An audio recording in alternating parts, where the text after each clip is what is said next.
Chapter 1-3. Mach terlihat meninggalkan Denken yang terbaring di lantai.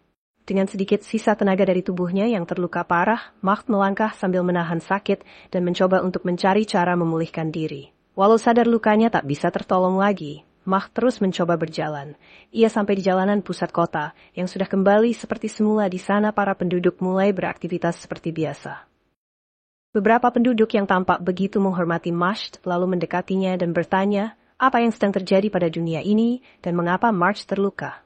March mengatakan kalau dia baik-baik saja sembari terus berjalan tanpa arah. March lalu menyadari kalau Solitar telah kalah dan mati. Ia lalu mengingat saat Solitar mendatanginya. Di sana terlihat March bertanya kepada Solitar, kenapa ia membantunya? Padahal Solitar tidak percaya kalau manusia dan iblis tak mungkin hidup bersama. Solitar ternyata sudah mengetahui terkait Raja Iblis yang dikatakan Frieren sebelumnya. Solitar mengatakan kalau walau ia membencinya, tapi Raja Iblis punya mimpi yang sama dengan Mach, dan akibat dari keinginan Raja Iblis adalah perang besar melawan manusia. Ia mengatakan kalau baginya tak ada yang lebih menarik daripada meneliti sihir manusia, namun menurutnya hal itu tak akan menghasilkan apapun. Ia mengatakan kalau ide hidup bersama itulah yang menyebabkan semua rekan-rekan mereka mati dan ide berbahaya. Solitar lalu menambahkan, kalau bagaimanapun dalam waktu dekat semua iblis akan dibasmi oleh manusia dan akan punah. March yang merasa pertanyaannya belum terjawab, meminta Solitar untuk membunuhnya saja, daripada buang waktu untuk membujuknya. Solitar menjawab kalau sebenarnya ia datang untuk membunuhnya, tapi tak punya keberanian untuk melawan Sedge of Destruction. Ia menambahkan kalau dirinya tak punya keberanian untuk mempertaruhkan nyawanya dan memperpanjang keberadaan ras iblis. Ia lalu memberitahu Mach, kalau semua iblis sama saja, kita terlahir sebagai iblis dengan ciri yang tak bisa dihindari. Solitar ingin membuat Mach menyadari dirinya sebagai iblis. Kembali Mach yang masih berusaha untuk terus berjalan. Ia melewati gang dan berpikir kalau iblis adalah makhluk yang tak enak dipandang. Ia melihat ke arah gelang batunya dan mengatakan, kalau saat pertama ia memakainya, ia tak pernah sedikit pun takut untuk mati. Selama ia dapat menemukan emosi yang dicarinya, dan selama ia dapat mencapai tujuannya untuk hidup bersama, ia merasa siap untuk menerima hukuman apapun. Ia bahkan sempat berpikir kalau kematiannya akan ditangisi dan dianggap sebagai pahlawan. Namun sekarang, saat ia sekarat, ia merasa sangat aneh. Dirinya merasa sangat takut akan kematian. Ia bahkan melarikan diri sesuatu yang menurutnya sama seperti yang dilakukan iblis lainnya. Ia kemudian merasa kalau dirinya tidak berbeda dengan iblis lainnya yang tidak enak dipandang. Mach menyadari kalau mananya semakin menghilang dan sudah tidak ada tempat untuk kembali. Mach lalu tersenyum sambil tetap kesakitan. Ia berpikir kemana dirinya bisa melarikan diri saat tak ada lagi tempat untuknya di dunia. Ia lalu sampai di tempatnya mengubah Weiss menjadi emas. Ia melihat Gluck, lalu berlutut di depannya sembari mengatakan kalau itulah tempatnya. Gluck bertanya mengenai luka March dan ia menjawab kalau waktu hukumannya juga telah tiba. Gluck mengerti situasinya dan menawarkan rokok ke March yang saat ini sedang bersandar menahan sakit. Gluck membakarkan rokok di mulut Mach. Mach berkata kalau pada akhirnya ia tidak mengerti apapun.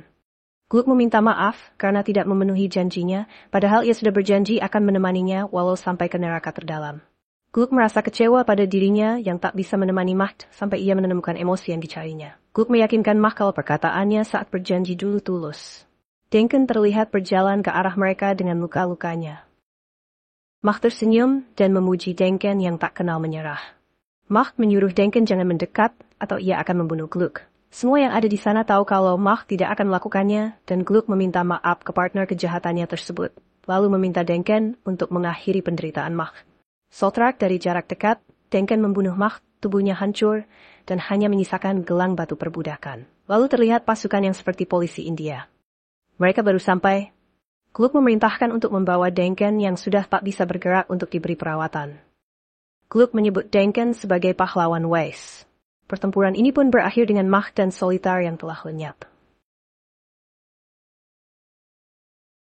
Chapter Cycle 4 dengan sampul yang menampilkan lektur dan diberi judul Kunjungan ke Makam.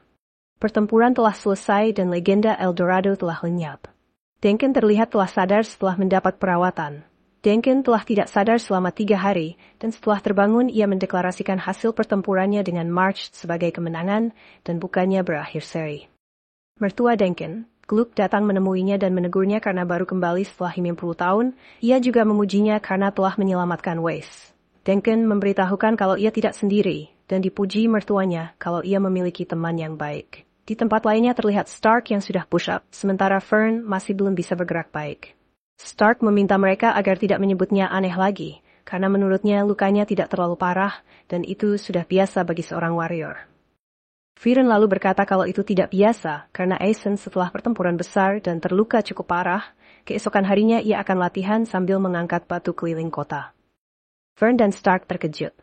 Viren lalu meminta Stark untuk menemaninya belanja esok hari. Fern meminta maaf karena tidak bisa dan belum pulih, dan Stark mengiyakan. Viren lalu bercerita kalau setengah abad lalu kota itu menjual grimoire dan item magis yang sangat populer. Keesokan harinya, Viren terlihat membeli item sihir berupa tanduk. Viren mengatakan kalau ia sangat senang dengan item itu karena sangat langka dan sekarang mungkin satu-satunya di dunia. Stark memarahinya karena membuang-buang uang lagi, dan mengomentari tanduk itu karena mengeluarkan aura gelap, dan bertanya, apakah benda itu tidak memberi pengaruh buruk ke tubuh? Viren menjawab dengan polos kalau tidak tahu. Viren lalu berterima kasih ke keduanya, karena tanpa mereka Viren menganggap kalau dirinya mungkin tidak akan menang.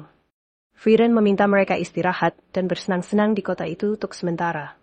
Viren juga memuji kota yang kondisinya sangat baik. Dan setelah Fern sembuh, mereka memutuskan berpamitan dengan Denken dan melanjutkan petualangan menuju ujung paling utara dari peta.